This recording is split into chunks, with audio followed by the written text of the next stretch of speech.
नहमदुनसल्ली अला रसूलिहिल करीम अम्मा बाद फ़ाउज़ु बिल्लाहि मिनश शैतानिर रजीम बिस्मिल्लाहिर रहमानिर रहीम रब्बि इश्रह ली सदरी व यस्सिर ली अमरी वहलुल उक़दतम मिन लिसानी यफ़क़हू क़ौली। मेरे दीनी अजीज़ साथियों, अस्सलामु अलैकुम व रहमतुल्लाहि व बरकातुहू। अल्हम्दुलिल्लाह, ज़िंदगी एक चैलेंज है। तो क्या इस चैलेंज के अंदर अगर कोई प्रॉब्लम हो लाइफ में, तो क्या इसका हल डिप्रेशन में जाकर सुसाइड करना है? क्या ये सही है? तो देखते हैं हम इसके वजूहात और इसका हल कुरान और साइंस की रोशनी में क्या इशारा है इस बात पर, सुसाइड और डिप्रेशन को लेकर। काश हम इंसान अपनी असली हकीकत को जानते और अपनी दुनिया को बनाते अच्छे से, तो हमारी आखिरत बर्बाद न होती। अल्लामा इकबाल ने बहुत ही जामे तरीन अल्फाज में कहा था मगरिबी तहजीब के ताल्लुक़ से कि नज़र तो फिरा करती है, चमक है तहजीब है, हाजिर है कि सनाई है मगर झूठ है, तो लबों की रेजा सारी है कि दयार मगरिब के रहने वालों खुदा की बस्ती दुकान नहीं है, कि दयार मगरिब के रहने वालों खुदा की बस्ती दुकान नहीं है। खरा जिसे तुम समझ रहे हो वो जीरे कामयाब होगा, तुम्हारी तहजीब खुद अपने आप ही खुदकुशी करेंगी, तुम्हारी तहजीब खुद अपने आप ही खुदकुशी करेंगी। जो साए नाजुक से बनेगा आशियाना बनेगा, न पायेदार होगा। तो मेरे दीनी अजीज साथियों, अल्लामा इकबाल ने उस दौर में क्या खूब कहा था कि तहजीब खुद ही अपनी खुदकुशी करेंगी, एंड आज वही हो रहा है लाइक दिस।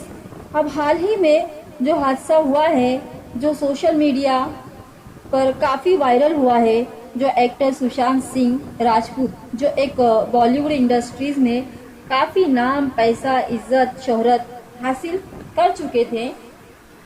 ये एक बहुत ही इंटेलिजेंट इंसान थे एंड काफ़ी नॉलेजेबल एक्टर्स भी थे।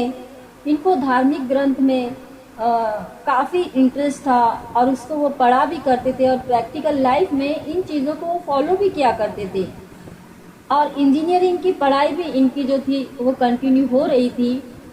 और इनके लाइफ में इन्होंने फ्यूचर के अंदर दो बड़े प्लान बना कर रखे थे। एक तो ये था कि वो ये चाहते थे कि इंसान जिस तरीके से कोई गुलदस्ते के को इमेजिन करे, तो उसी डिज़ाइन का वो गुलदस्ता कंप्यूटर से निकल कर आए। और जिसका खुद का एक अच्छा स्टेटस था, सोचो, दूसरा उसका एक बहुत ही अच्छा ड्रीम था, जो चांद पर ज़मीन खरीद कर अपना आशियाना बनाना चाहते थे। जो इतनी खूबसूरत ज़मीन को बिलोंग करता था वो शख्स, वो खुदकुशी कर रहा है। तो मुझे अफसोस के साथ ये बात बोलना पड़ रहा है कि एक समझदार ना समझी कर गया, जो सिखाता था ज़िंदगी से लड़ना, आखिर वो ही डर गया। तो भरोसा अगर खुद पर हो तो खुदा भी वही लिखेगा जो आप चाहोगे। तो जहर पीने से कहा मौत आती है, मर्जी तो खुदा की भी होनी चाहिए। लेकिन अब ये भी एक बड़ा मुद्दा खड़ा है सोशल मीडिया पर कि उनकी फैमिली के लोग और उनके जो फैन हैं वो इस हादसे को खुदकुशी नहीं मान रहे हैं, जिसकी वजह से उनकी ये डिमांड है कि इस पर बहुत ही अच्छे तरीके से इन्वेस्टिगेशन हो इस मामले पर, और जो है सीबीआई की जांच हो। इस तरीके से जो भी है वल्लाह आलम। और कुछ लोगों का ये कहना है कि काफ़ी दिनों से डिप्रेशन में थे, वल्लाह आलम। ठीक है, अब देखते हैं डिप्रेशन क्या है। डिप्रेशन बहुत से इसके वजूहात होते हैं।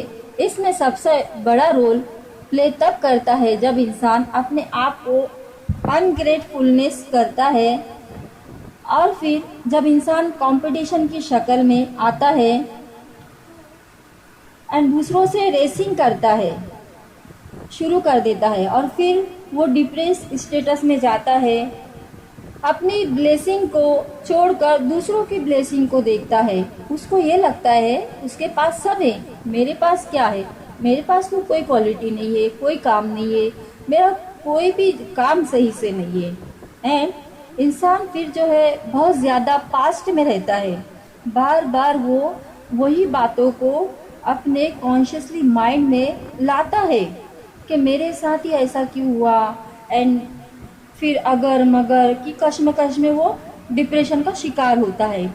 और फिर इसी तरह अपने इमोशंस को भी वो खो बैठता है, इरिटेटेड हो जाता है, चिड़चिड़ा हो जाता है, और हर चीज़ उसको जो है नेगेटिव दिखती है। फिर डिप्रेशन से उससे ये दिखता है कि हमारे अंदर कॉन्फिडेंस और सेल्फ की कमी हो चुकी है। उसको ये फील होता है कि अब हम कुछ नहीं कर सकते, और फिर वो एक होपलेस की का शिकार हो जाता है, और जो है नाउम्मीदी करने लगता है, और अपने आप पर फिर रहम करता है कि मैं तो इतना किया, मैं उतना किया, मैं ऐसा, मैं वैसा।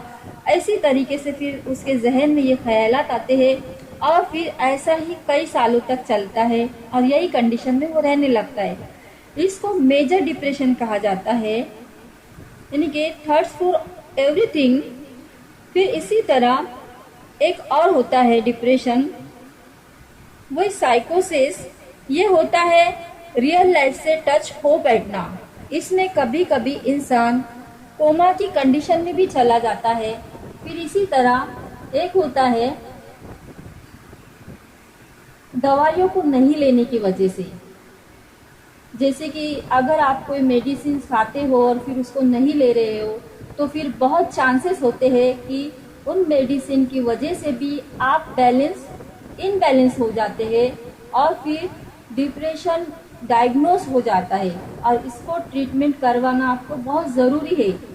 अब ऐसा इसलिए है कि आपको सुसाइड की तरफ ना ले जाइए जी। ये एक आखिरी स्टेज होता है कि इंसान जो है एक बहुत ही मेजर डिप्रेशन का शिकार हो चुका होता है, और आप इससे बचना चाहते हैं तो सबसे पहले अपने माइंड को बहुत ख्याल रखना होता है। क्योंकि डिप्रेशन के जो पेशेंट होते हैं उसके माइंड में उसको नेगेटिव थॉट्स ज़्यादा बैठ जाते हैं। इसीलिए जिस तरह वो अपने फिजिकल सेल्फ यानी कि अपने बॉडी का ख्याल रखते हैं, इसी तरह हमें अपने मेंटल हेल्थ का भी ख्याल रखना ज़रूरी है। क्योंकि physical health and mental health का जो टच है, ये बहुत ही मेजर कनेक्शन होता है, वो बहुत ही लिंक है। तो बॉडी की वजह से माइंड का सिस्टम खराब होता है, और माइंड की वजह से बॉडी का सिस्टम खराब होता है। इस वजह से आपको डिप्रेशन का सामना करना पड़ सकता है, और फिर इसी तरह इंसान डिप्रेशन में जाता है और अपने आप को वीकनेस छोटा समझने लगता है, और फिर डिप्रेशन में चला ही जाता है। अपने इमोशंस पे और अपने सैडनेस पे वो ज़्यादा ध्यान देने लगता है। फिर इसी वजह से वो सुसाइड की और अपना कदम उठा लेता है, जिसको हाई लेवल का डिप्रेशन की कंडीशन कहा जाता है। और फिर इंसान इस वजह से सुसाइड का शिकार हो जाता है। तो ऐसा क्या होता है, जो सक्सेसफुल इंसान भी, हाई लेवल स्टेटस वाले भी सुसाइड करते हैं? ऐसा बिल्कुल नहीं है कि सुसाइड सिर्फ गरीब और किसान ही करते हैं। क्योंकि सुसाइड एक डाटा है, ये बताता है कि आपको फ़र्क नहीं पड़ता है इसमें आप गरीब है या अमीर है, आप पढ़े लिखे हैं या अनपढ़ है, कोई फ़र्क नहीं पड़ता। बस आप कौन से लेवल पर है, इसमें सिर्फ ये देखा जाता है कि अगर आप अच्छे स्टेटस पर हो, या आपके सेल्फ रिस्पेक्ट पर, जिसको मेडिकल भाषा में नर्सी इंजरी भी कहा जाता है, यानी कि आप घायल हो चुके हैं, उसकी वजह यह है कि आपके नफ्स को जो है दुख पहुंचा है। फिर चाहे आप कोई भी लेवल पर हो, कोई भी पोस्ट पर हो, आप अमीर हो गरीब हो, आपको कोई फर्क नहीं पड़ता।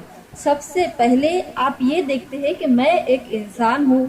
बस यही फीलिंग इंसान को इमोशंस की ओर ले जाती है। और जैसे अब जो फॉर एग्जांपल अब जो लॉकडाउन हो रहा है, आप देखें कितने लोग जो है अपने जॉब को जो है खो चुके हैं। कुछ है जो कम सैलरी के ऊपर भी अपना काम चला रहे हैं। जैसे किसी को देखो 1 लाख रुपया सैलरी है, तो उसको मान लो अगर 10,000 रुपये मिल रही है, तो उसको क्या फील होगा।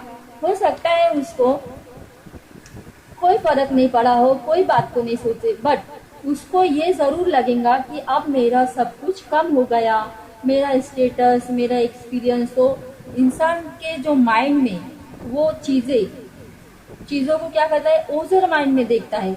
तो कुछ भी लॉस होता है तो उसको गिल्टी फील होता है। फिर उसको आप कुछ भी बोलो, आप बोलो उसको इतने बुरे वक्त में, ऐसे हालात में, ऐसे विलेज में, इतने छोटे, फिर भी तुम 10,000 आराम से कमा रहे हो, तो भी वो उन बातों को जो है अपने माइंड में उन चीज़ों को रजिस्टर नहीं करेगा। वो यही सोचेगा कि नहीं, मैं एक फेलियर हो चुका हूँ, फेलियर कैटेगरी का इंसान हूँ, अब आगे फ्यूचर में पता नहीं मेरे साथ और क्या क्या होगा, मुसीबतों का सामना। मतलब वो पॉजिटिव चीज़ों को नहीं सोचता है, वो सिर्फ नेगेटिव चीज़ों को अपने माइंड में रखता है।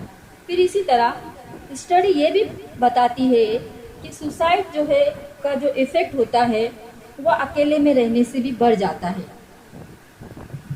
जैसे कभी किसी का ग्रुप छूट जाता है तो उसको लगता है कि मैं सोशल साइट से हट गया हूँ।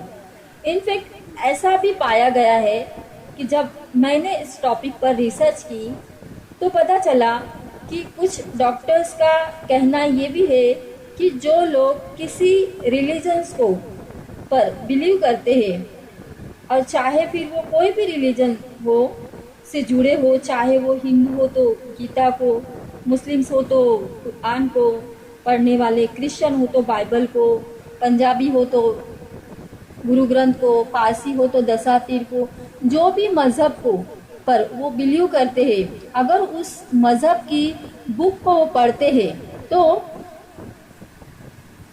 कोई चांसेस रहते हैं कि वो सुसाइड कम करे। अल्हम्दुलिल्लाह, जैसे ही मुझे ये बात पता चली तो वो आयत जो है सामने आ गई। सूरतुल रात चैप्टर नंबर 13 वर्स नंबर 28 में अल्लाह सुब्हान तआला फरमाते हैं, अल्लाह के जिक्र से ही दिलों को सुकून मिलता है। फिर सूरह आराफ में भी वर्स नंबर 205 में है। तो देखिए ये आयत का जो इशारा है, और साइंस का भी देखिए यही आयत की तरफ इशारा है। अल्हम्दुलिल्लाह, क्योंकि साइंस ये कहती है कि आप रिलीजन से जुड़ते हैं तो आप ग्रुप से जुड़ते हैं, और फिर आपको इसके ज़रिए एक एनर्जी मिलती है, सैडनेस कम होती है एंड आपको मोटिवेट करती है। ये तो एक सोशल साइड हो जाती है। फिर इसी तरह डेटा ये भी कहता है कि अगर आप कोई धार्मिक सोशल साइट से मिलते हैं तो आपको सुसाइड से बचने में मदद मिलती है। तो सबसे इम्पोर्टेंट बात ये स्टडी ये बताती है कि 95% लोग जिनको मानसिक तनाव की जो बीमारी होती है वो सुसाइड करते हैं। एंड इनमें सबसे कॉमन पाया जाता है वो है डिप्रेशन, जो 80% लोगों में पाया जाता है। क्योंकि डिप्रेशन में एक वर्ड ऐसा है कि जो एकदम डीप में लेके जाता है माइंड को, एकदम डीप में लेके जाता है। इंसान एकदम काला अंधेरा छा जाता है उसके दिमाग में, और फिर इंसान जो है ना नाउम्मीदी की तरफ जाता है। इसीलिए कुरान मजीद में भी आता है कि अगर तुम मोमिन हो तो तुम ही गालिब रहोगे। तो यानी कि अल्लाह सुब्हान तआला भी यहाँ पे मोटिवेट करते हैं हमको कि तुम्हारे अंदर कोई स्किल है, कोई अच्छी चीज़ है तो तुम जरूर सक्सेस होंगे। लेकिन दूसरा ये भी है कि नाउम्मीदी मत करो, क्योंकि अल्लाह तुम्हारे साथ है। एक मोमिन को ये सोचना चाहिए कि मेरे साथ जो भी होगा और हो रहा है ये अल्लाह की मर्जी से।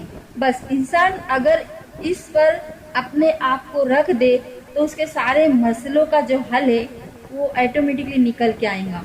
फिर इंसान नाउम्मीदी नहीं करेगा, क्योंकि नाउम्मीदी जो है वो कुफ्र की तरफ ले जाती है और कुफ्र जो है वो नाफरमानी की तरफ, और फिर इसीलिए इंसान नाफरमानी से इंसान जो है बहुत ज़्यादा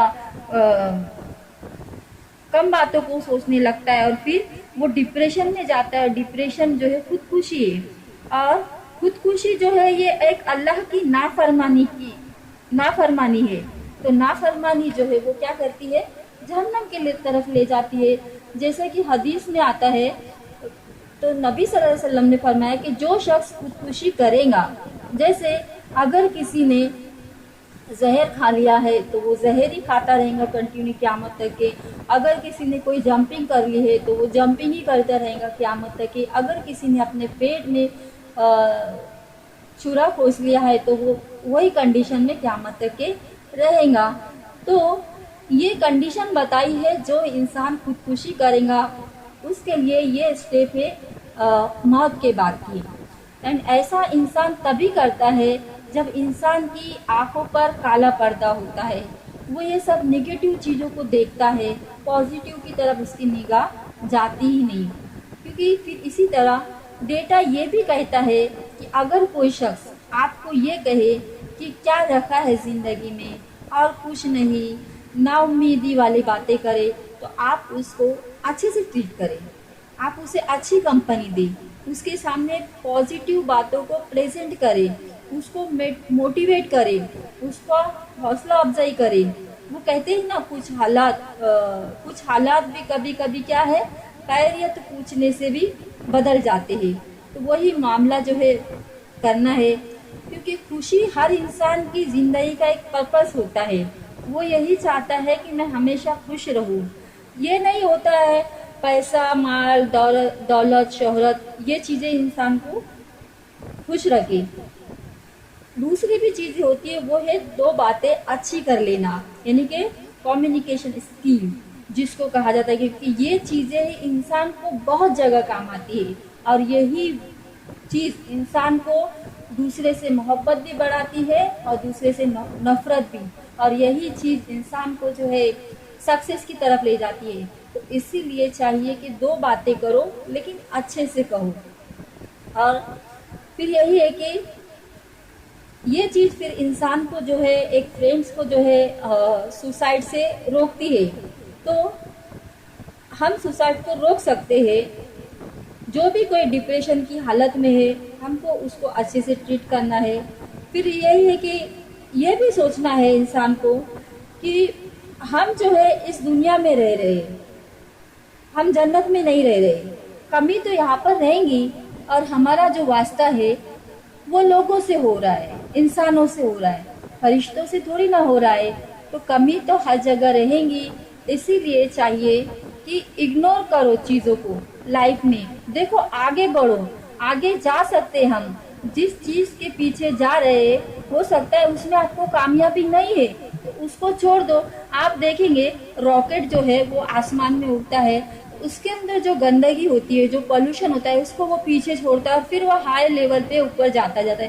ठीक इसी तरह इंसान को भी जो कोई अगर कुछ बोल दे, कुछ कर दे, तो उस पोल्यूशन की तरह उसको छोड़ देना चाहिए और अपने पर्पस की ओर ध्यान देना चाहिए कि हो सकता है मैं ये जो काम कर रहा था उससे अच्छा काम ये है, वो चीज़ या वो लोग जो हमसे दूर हो चुके हैं, हो सकता है वो हमारे आगे फ्यूचर में हमारे लिए अच्छे नहीं हो, हमारे लिए उससे नुकसान हो। तो चाहिए कि जो होता है अल्लाह का शुक्र करे और आगे बढ़े। फिर इसी तरह जब हम जानते हैं कि अल्लाह सुब्हानहू व तआला एक दरवाज़ा बंद करते हैं, तो यकीनन अल्लाह सुब्हानहू व तआला दूसरा दरवाज़ा ज़रूर खोलते हैं खैर के लिए।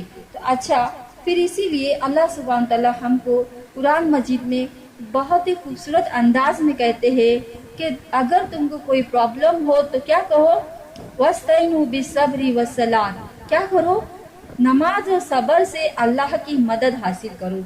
ज़रूर अल्लाह की मदद आती है।